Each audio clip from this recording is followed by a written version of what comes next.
Long, long ago, before the universe as we know it came into existence, the world was formless and void, a vast expanse of darkness.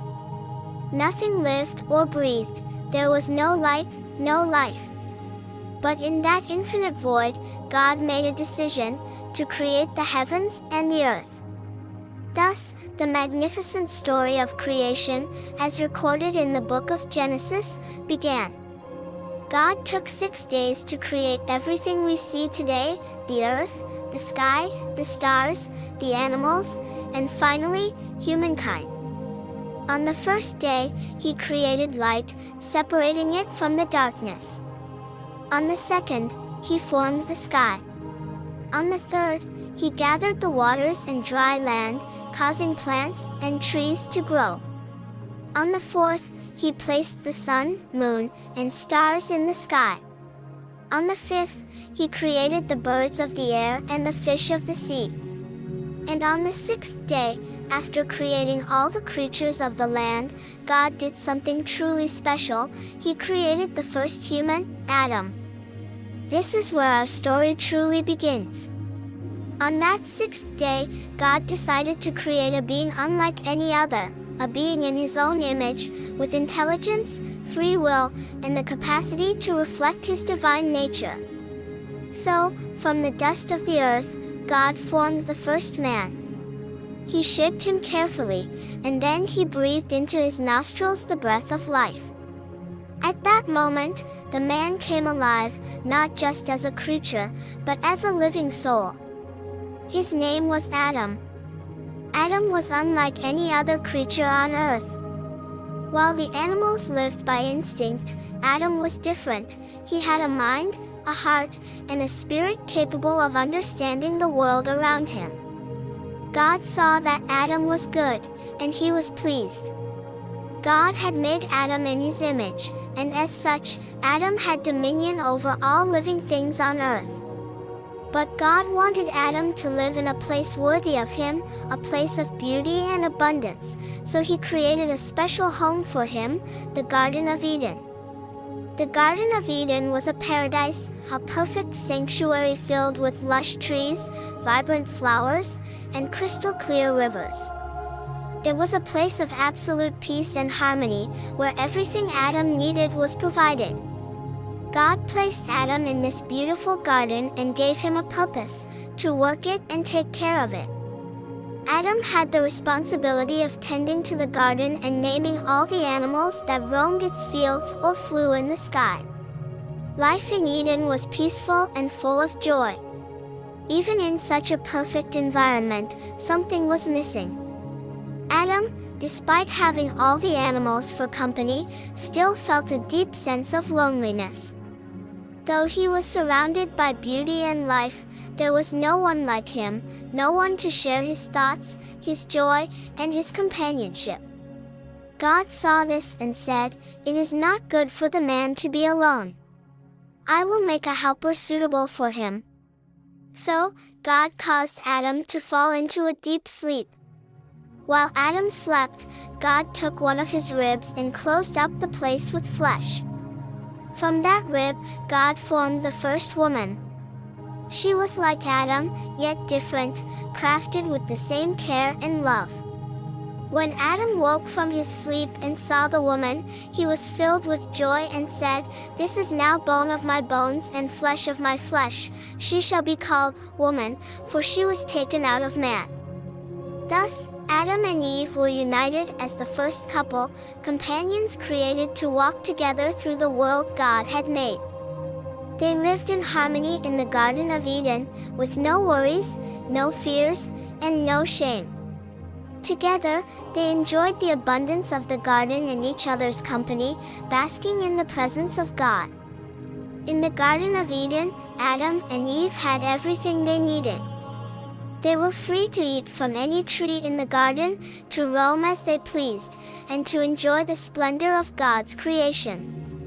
However, in the center of the garden stood two special trees, the tree of life and the tree of the knowledge of good and evil. God gave them one clear instruction: you are free to eat from any tree in the garden, but you must not eat from the tree of the knowledge of good and evil, for when you eat from it, you will certainly die. This was the only command God gave Adam and Eve. It was a boundary, a test of their trust and obedience. As long as they obeyed God's command and avoided that one tree, they would live in perfect peace, enjoying an intimate relationship with their Creator.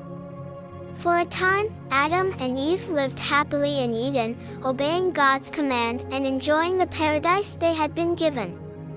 But one day, a cunning creature appeared in the garden, a serpent. The serpent was no ordinary animal. It was Satan in disguise, come to sow doubt and temptation in their hearts. The serpent approached Eve and, with a voice as smooth as silk, asked, "Did God really say, 'You must not eat from any tree in the garden?'" Eve replied, "We may eat fruit from the trees in the garden, but God did say, 'You must not eat fruit from the tree that is in the middle of the garden, and you must not touch it, or you will die.'" The serpent then planted a dangerous seed of doubt.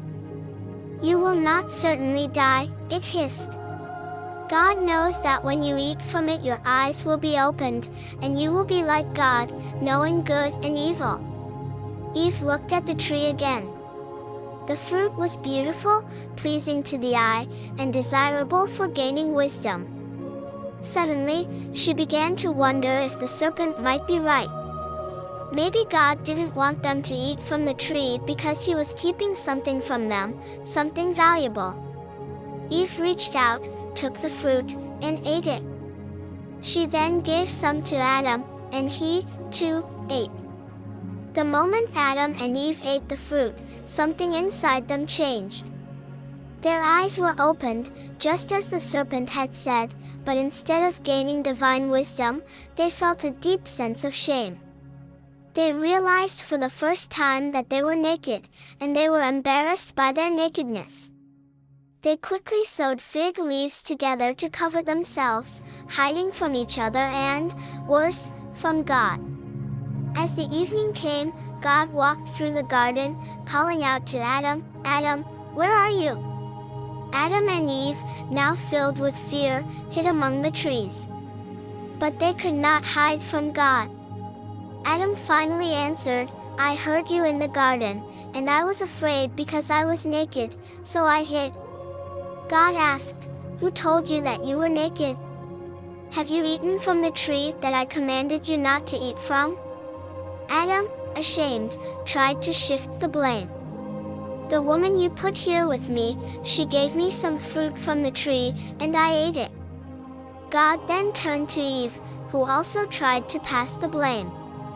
"The serpent deceived me, and I ate." God was deeply saddened by Adam and Eve's disobedience. He turned to the serpent and cursed it, saying, "Because you have done this, cursed are you above all livestock and all wild animals. You will crawl on your belly and you will eat dust all the days of your life. And I will put enmity between you and the woman, and between your offspring and hers. He will crush your head, and you will strike his heel." Then, God spoke to Eve, "I will make your pains in childbearing very severe. With painful labor you will give birth to children. Your desire will be for your husband, and he will rule over you." To Adam, God said, "Because you listened to your wife and ate fruit from the tree about which I commanded you, you must not eat from it. Cursed is the ground because of you. Through painful toil you will eat food from it all the days of your life. It will produce thorns and thistles for you, and you will eat the plants of the field. By the sweat of your brow you will eat your food until you return to the ground, since from it you were taken, for dust you are, and to dust you will return." Though God loved Adam and Eve, they could no longer remain in Eden.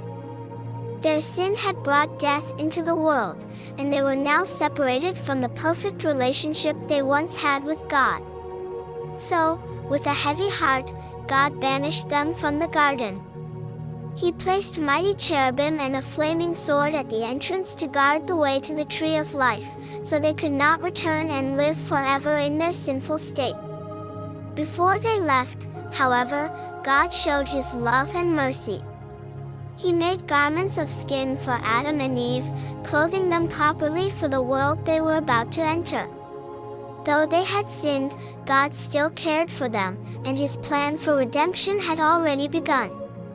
And so, Adam and Eve left the Garden of Eden, beginning their new life in a world filled with hardship, pain, and death. Their disobedience had brought sin into the world, but it also set the stage for a much greater story, a story of redemption, love, and hope. Although they were separated from God, his promise of salvation would one day come to pass through a future descendant, a Savior who would crush the serpent and restore the broken relationship between God and humanity. This is the story of Adam and Eve, a tale of creation, temptation, and the fall of mankind, a story that continues to resonate with us today, reminding us of the choices we face and the love of a God who never gives up on his people.